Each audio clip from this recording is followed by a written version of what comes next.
नमस्कार. माय life yoga and वेलनेसमध्ये परत एक वेळ आपणा सर्वांचं हार्दिक स्वागत. मित्रांनो, पाठीमागच्या व्हिडिओमध्ये आपण पाहिलेलं आहे की पंचकोशाबद्दल आपण माहिती पाहतोय. पाठीमाग आपण अन्नमय कोश पाहिला, प्राणमय कोश पाहिला. आज आपण त्याच्या पुढचा जो कोश आहे ज्याचं नाव आहे मनोमय कोश, याच्याबद्दल माहिती पाहणार आहोत. अतिशय सुंदर आणि अत्यंत महत्त्वाचा असा हा पंचकोशातील कोश आहे.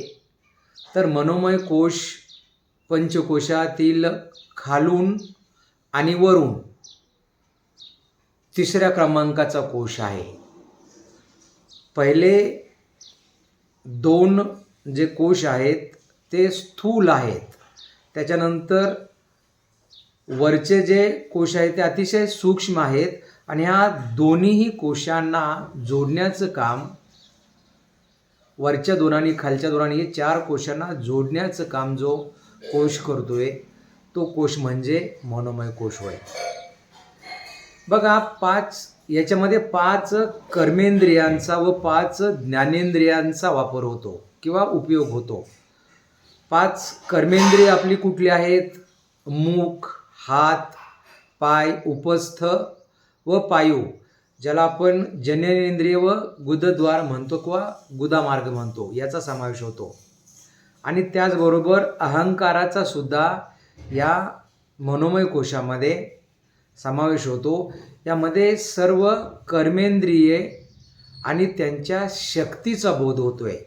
आपली आपण जी कर्म करतो, दैनंदिन किंवा नित्य कर्म करतो, त्या कर्मेंद्रियांच्या शक्तीचा बोध या कोशामध्ये होतो.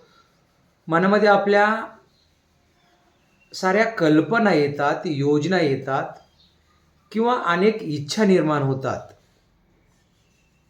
आणि हे म्हणजे मनोमय कोश होय. मनोमय कोश हा संपूर्ण विचार सत्तेचं क्षेत्र आहे.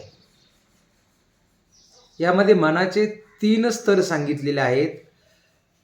ते 3 स्तर, पहिला आहे चेतन मन, अचेतन मन आणि उच्च चेतन मन, ज्याला आपण कॉन्शियस, सबकॉन्शियस आणि सुपर कॉन्शियस असं म्हणतो. आता आपण रोजची जी कामं करतोय ही कर्मेंद्रियाच्या मार्फत कामं करतो. आणि ही कामं चांगली किंवा वाईट असतात, सकारात्मक असतात, नकारात्मक असतात, भावना असतात आपल्या, या साठवल्या जातात आपल्या सबकॉन्शियस माइंडमध्ये किंवा मनामध्ये, अवचेतन किंवा अचेतन मनामध्ये.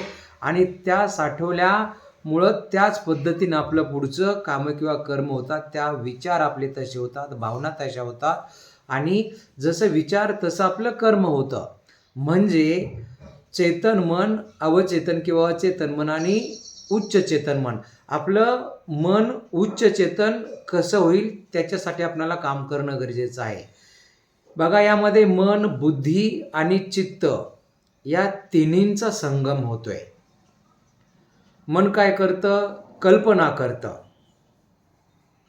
मन अनेक प्रकारच्या कल्पना करतं, विचार येतात, भावना येतात मनामध्ये. बुद्धीचं काम काय आहे? बुद्धी कधी कधी सरळ चालते, कधी कधी उलट पण चालते. म्हणजे बुद्धी त्याचं विवेचन करते आणि विवेचन करून त्याच्यावर निर्णय घेते आणि एका विशिष्ट निर्णयापर्यंत पोहोचण्याचं काम बुद्धी करते. आणि चित्तामध्ये याचा अभ्यास होतो. या अभ्यासाच्या आधारावरच आपल्या सवयी बनतात. आणि ज्यांना आपण संस्कार सुद्धा म्हणतो, आपले जे संस्कार होतात ते आपल्या मनावर आणि बुद्धीवर अवलंबून असतात. तर हा जो कोश आहे मनोमय कोश, अत्यंत सूक्ष्म बुद्धीचा विषय आहे. संकल्प कशाला म्हणायचा? आपण मनामध्ये संकल्प येतात, तर संकल्प म्हणजे अनेक प्रकारच्या कल्पना निर्माण होणं किंवा मनामध्ये येणं, याला म्हणायचं संकल्प. ह्या संकल्पामध्ये अनेक वेळा विकल्प येतात. विकल्प म्हणजे काय? पर्याय. या एका संकल्पापासून दुसऱ्या संकल्पापर्यंत किंवा एका कल्पनेपासून दुसऱ्या कल्पनेपर्यंत आपलं मन जे जातं त्याला म्हणायचं विकल्प. अनेक पर्याय येतात आपल्या मनामध्ये, म्हणजेच या संकल्प आणि विकल्पापासून आपलं मन बनलेलं आहे. आणि बघा, मन कशाला म्हणायचं? मन, या मनामध्ये भावना निर्माण होतात, संवेदना निर्माण होतात, विचार, स्मृती, याचबरोबर विकल्प येतो. विकल्प म्हणजे पर्याय सांगितलं मी, आणि विपर्य येतं. विकल्प म्हणजे काय? एखादी विचार आपल्या मनामध्ये आला, एखादी कल्पना, संकल्प आपल्या मनामध्ये केला, मला 5 वाजता उठायचं आहे, मी उठेन का नाही उठेन, म्हणजे त्याला पर्याय तयार झाला. हे काम होईल का नाही होईल, करू का नको करू, खाऊ का नको खाऊ, जाऊ का नको जाऊ, हे योग्य आहे का अयोग्य आहे, हे पर्याय झाले, त्याला विकल्प म्हणतात. आणि हे विकल्प आपल्या मनामध्ये येतात.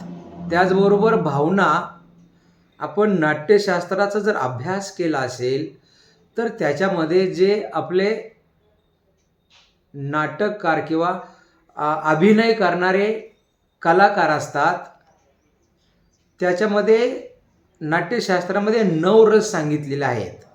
ते सांगत बसायला वेळ नाही आहे आपणाला आता, पण हे 9 रस जे करतात त्या भावना असतात आपल्या.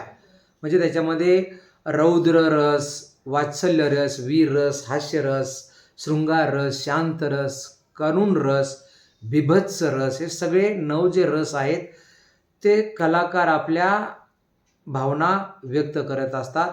आणि या पद्धतीनं चित्त म्हणजे भावना असतात. आणि मग चित्त कशाला म्हणायचं? कशाला म्हणायचे चित्त? आपण जी सगळी कर्म करतोय, या कर्माच्या मुळाशी काय आहे? चित्त हेच आहे. आणि मग आपल्या सर्व इंद्रियांना कार्य करण्यासाठी जे निर्देश देतं किंवा जे प्रोत्साहित करतं त्याला म्हणायचं चित्त. चित्त आणि आत्मा या दोन्हीही महत्त्वपूर्ण गोष्टी आहेत. मग आत्मा जर नसेल तर चित्त कुठून येईल? शरीर आपलं ज्यावेळेस आत्मा सोडतं, शरीर आपलं त्याग करतं, आत्मा त्याग करतो शरीराचा, त्यावेळेस काय होतं? चित्त राहत नाही. म्हणजे हे दोन्हीही एकमेकाशी रिलेटेड आहेत, एकमेकाशी संबंधित आहेत, एकमेकांच्यावर अवलंबून आहेत. आणि मग आपण जी पंच ज्ञानेंद्रिय आणि कर्मेंद्रिय आहेत, ज्ञानेंद्रिय कुठली आहेत? आपली नाक, कान, जीभ, त्वचा, डोळे, ही आपली ज्ञानेंद्रिय आहेत. याच्या मार्फत आपल्याला काय होतं? नाकामुळे आपल्याला गंधाचं ज्ञान होतं. त्याचबरोबर कानामुळे आपल्याला शब्द ऐकायला येतात. जिभेमुळे आपल्याला रसज्ञान होतं किंवा चव कळते. त्वचेमुळे आपल्याला स्पर्श ज्ञान कळतं किंवा स्पर्शाचं ज्ञान होतं. आणि डोळ्यामुळे आपल्याला दर्शन होतं किंवा रूप कळतं. आणि हे पंच ज्ञानेंद्रियाच्या मार्फत आपण काय करतो? विषयांना ग्रहण करतो. पण खरं तर हे निमित्त मात्र आहे. डोळ्यातून दिसतं म्हणजे काय करतं? त्याचं सेंटर आपल्या मेंदूमध्ये आहे, दृष्टिकेंद्र. आपण ते जर बंद पडलं तर आपण डोळे फक्त माध्यम आहेत. डोळ्याच्या मार्फत आपण काय करतो? बघतो. पण डोळे काही वेळेस आपण झोपतो, आपले डोळे 7-8 उघडे असतात, त्यावेळेस दिसतं का आपणाला? नाही दिसत. पण डोळे बंद करून सुद्धा आपण एखादी गोष्ट पाहू शकतो. म्हणजे कल्पना मनामध्ये येते ना आपल्या. आता एखादा विचार मनामध्ये आला का आपण ते बसू. आता आपण इथं बसलो एका ठिकाणी आणि आपण डोळे बंद केले आणि आपण दुसऱ्या ठिकाणी जायचं आहे त्याची कल्पना केली, आपल्याला ते ठिकाण आपल्या नजरेसमोर येते किंवा डोळ्यासमोर येतं, मनामध्ये येतं. असा प्रकार आहे या चित्ताचा. आणि मग चित्त काय करतं? मन जेव्हा रूप, रस, गंध, शब्द, स्पर्श यांनी युक्त होतं आणि यांनी ग्रहण करतं ते. म्हणून ज्ञानेंद्रिये आणि कर्मेंद्रिये यांनी मिळून जो भाव निर्माण होतो त्या भावाला मनोमय कोश असे म्हणतात. आता मनोमय कोश याचा परिणाम आपल्या बाकीच्या सर्व कोशावर होत असतोय. उदाहरणार्थ बघा, आपल्याला भूक लागते. भूक लागल्यानंतर जर आपलं मन शांत असेल तर त्याचा चांगला परिणाम आपल्या शरीरावर होतो, मनावर होतो. आणि मन जर अशांत असेल तर आणि अशांत असताना आपण जर आपल्या अन्नाचं ग्रहण केलं तर त्याचा परिणामसुद्धा आपल्या मनावर होतो. म्हणजे ह्या मनोमय कोशाचा जो प्रभाव आहे पहिल्या 2 कोशावर होतो तसंच पुढच्या 2 कोशावर सुद्धा होत असतोय. आणि मग मनच आपला चांगला मित्र होऊ शकतं आणि मनच आपला शत्रूसुद्धा होऊ शकतंय. म्हणजे जर मनाला आपण नियंत्रित केलं तर मन आपलं चांगला मित्र होऊ शकतंय. आणि जर मनाला आपण नियंत्रित नाही करू शकलो तर मनासारखा आपला सगळ्यात मोठा शत्रू दुसरा कोणीही नाही. आणि मग भगवद्गीतेमध्ये अर्जुन भगवान श्रीकृष्णांना विचारतोय, कृष्णा चंचलम ही मनः प्रमाथी बलवद्दम दृढम. बघा, आपलं मन जे आहे ते अतिशय चंचल आहे. तर हे कुठं पळत असते? नको त्या गोष्टीकडे पळत असते. आणि आपण म्हणजे चांगल्याकडे पळण्याऐवजी आपलं मन सतत वाईट गोष्टींच्याकडे किंवा आपले जे षडरिपू आहेत त्यांच्याकडे पळत असते. आणि मग मन एका ठिकाणी असं सांगितलंय की मर्कटस्य सुरापानो, मर्कटस्य सुरापानो तथा वृश्चिक दंशनम तन्मद्द भूतो संचरो यद्वा तद्वा भविष्यती. म्हणजे माकडानं, सुरा म्हणजे मदिरा, मदिरा प्राशन केल्यानंतर त्याची अवस्था काय होईल? माकडानं मदिरा किंवा दारू प्यालेली आहे त्यावेळेस ते स्वतःवरचं कंट्रोल विसरून जातं. इकडे तिकडं असं दारू पिणारी माणसं बघा, देवान विसरून जातात ते. आणि मग अशा स्थितीमध्ये दारू पिलेलं माकड आहे, त्याच्या पुढं जाऊन त्याला विंचवानं दंश केलेला आहे. काय होईल बघा? विंचवानं दंश केल्यानंतर थया नाचेल ना ते असं. आणि त्याच्या पुढं जाऊन आणखी पुढची स्टेप अशी सांगितली की अशा स्थितीमध्ये त्याच्या शरीरामध्ये भूताचा संचार झालेला आहे. आणि अशा झाल्यानंतर मग ते इकडं तिकडं यद्वा तद्वा धिंगाणा घालेल तशा पद्धतीचं आपलं मन आहे. आणखी एक उदाहरण आपण मनाच्याबद्दल पाहूया. मनाला जर आपण नियंत्रित केलं तर ते भक्ती मार्गामध्ये लावलं तर त्याचं उत्थान होईल, विकसित होईल, प्रगती होईल. आणि जर ते विरुद्ध दिशेला लावलं, त्याला आपण नियंत्रित नाही करू शकलो तर आपली अधोगती होईल, पतन होतं. म्हणून नियंत्रित मन आपलं सगळ्यात चांगलं मित्र बनू शकतं आणि अनियंत्रित मन याच्यासारखा दुसरा शत्रू कुठलाही नाही असं सांगतात. पण ज्यानं मनाला जिंकलेलं आहे तो अख्खं जग जिंकू शकतो. परमपूज्य श्री श्री रविशंकरजी सांगतात, if you can win over your mind you can win whole world. जर आपण आपल्या मनाला जिंकू शकलो तर आपण अख्ख्या जगाला जिंकू शकतोय. पुढं हे मन जे आहे जंगलातील हिंस्र अशा श्वापदासारखं, सिंहासारखं आहे, वाघासारखं आहे. सिंहाला सर्कशीमध्ये आणण्यापूर्वी काय केलं जातं? त्याला कंट्रोल केलं जातं, त्याच्यावर नियंत्रण केलं जातं. आणि त्याच्यावर जर नियंत्रण नाही केलं तर तो सगळ्या माणसाला खाऊन टाकेल ना. म्हणून मनाला नियंत्रण करण्यासाठी इथं सिंहाचं उदाहरण दिलेलं आहे.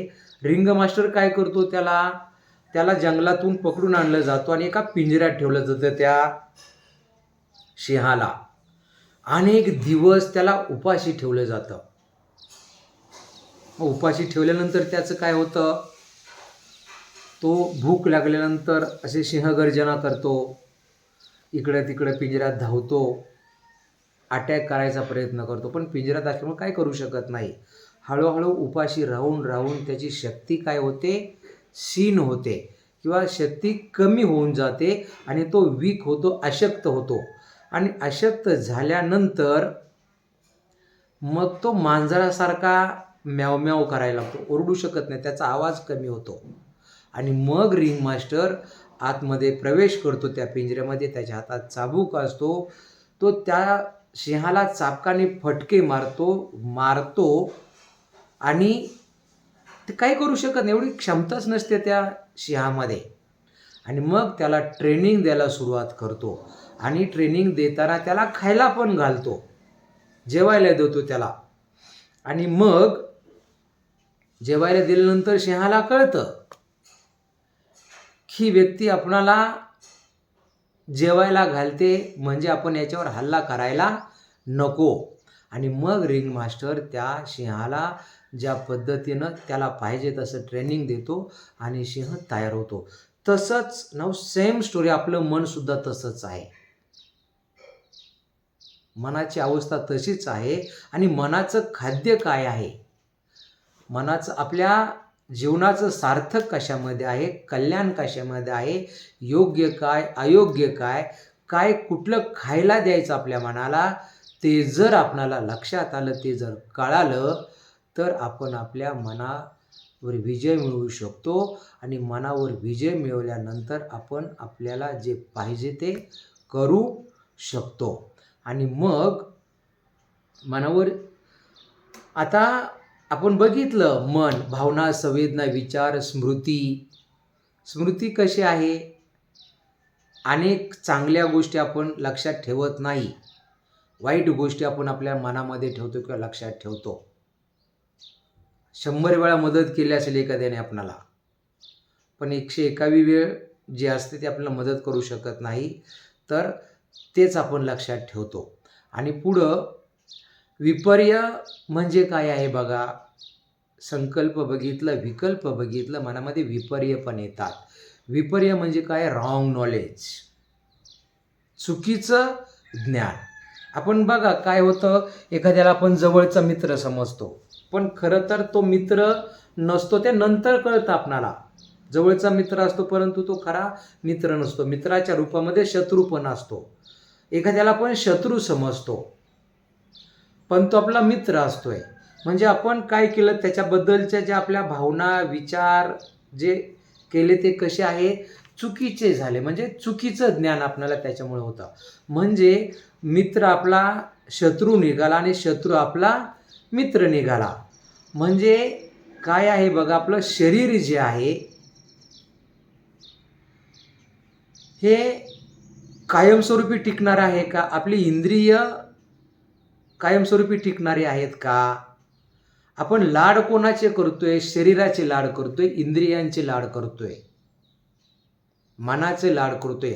आणि मन अतिशय चंचल आहे, संकल्प विकल्प त्याच्यामध्ये येत आहेत. षड रिपू आपण बघितले, काम, क्रोध, मोह, माया, मत्सर, हे सगळे षड रिपू आहेत. ते मनाला आपल्या काय करतात, अधोगतीकडे नेत असतात. आणि मग आपण फक्त शरीर नाही, ही इंद्रिय एक दिवस क्षीण होतील, त्याची शक्ती संपून जाणार आहे, त्याच्या पलीकडे आपण कुणीतरी आहोत. आणि ते काय आहे, आपण ते म्हणजे आत्मा आहोत आपण. हे जर आपणाला ज्ञान झालं तर आपण शरीराच्या मागं धावणार नाही, इंद्रियांच्या मागं धावणार नाही. इंद्रिय कशी आहेत आपली, त्या अवखळाच्या घोड्यासारखी आहेत, सगळीकडे धावतात, चारी दिशांना धावतात ती. आणि मग त्यांना कंट्रोल करायचं असेल तर काय करायला पाहिजे आपणाला, अन्नमय कोशावर काम केलं पाहिजे आपणाला. म्हणजे काय खायचं काय खायचं नाही, मगाशी सांगितलं काय बघायचं काय बघायचं नाही, काय ऐकायचं काय ऐकायचं नाही, कशाला स्पर्श करायचा कशाला स्पर्श करायचा नाही, हे योग्य काय अयोग्य काय हे कळालं पाहिजे आपणाला. त्याचबरोबर आपले विचार कसले आहेत हेही आपणाला बघावं लागेल.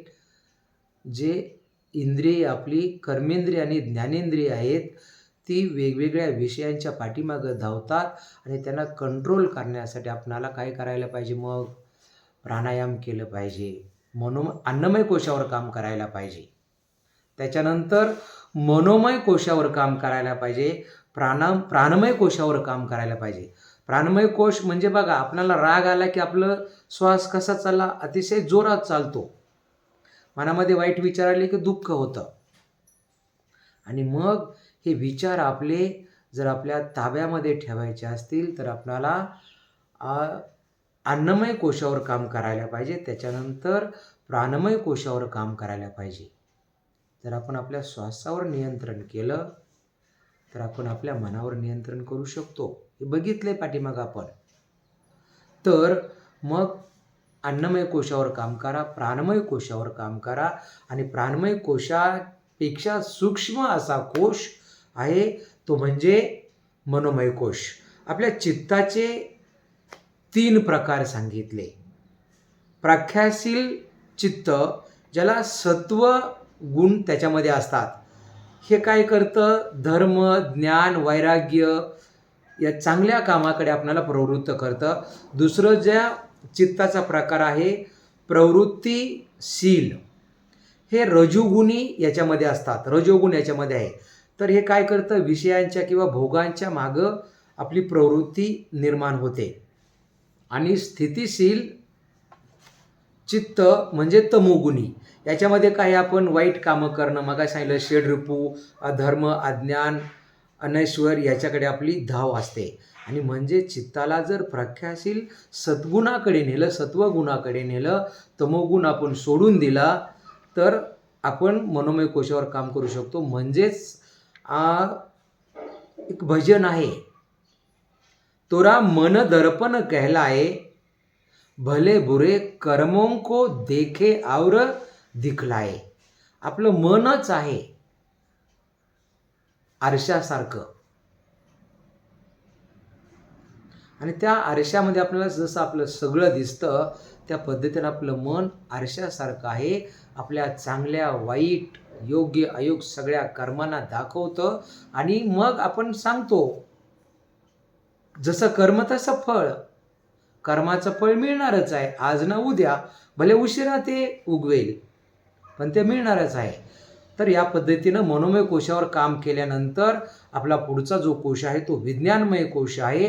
आणि सर्वात शेवटचा जो कोश आहे तो आनंदमय कोश, ज्याच्यासाठी आपण जगतो किंवा आपल्या जीवनाचं अंतिम ध्येय काय आहे, मोक्ष, आनंद, सच्चिदानंद या कोशापर्यंत पोहोचण्यासाठी आपण पुढच्या व्हिडिओमध्ये त्याच्यावर माहिती बघणार आहोत. मित्रांनो, अतिशय सुंदर व्हिडिओ बनलेला आहे. जर हा व्हिडिओ आवडला तर लाईक करा, शेअर करा. आपले काही प्रश्न असतील तर कमेंट बॉक्समध्ये मला विचारू शकताय. अजूनपर्यंत आपण माझ्या चॅनलला सबस्क्राईब केलं नसेल तर सबस्क्राईब करा. ज्यांच्यापर्यंत हा व्हिडिओ पोचवणं गरजेचं अशा सर्वांच्यापर्यंत हा व्हिडिओ पोचूया. परत एक वेळ भेटूया अशाच एका नवीन आणि माहितीपूर्ण व्हिडिओमध्ये. तोपर्यंत करा योग, राहा निरोग. धन्यवाद. जय हिंद.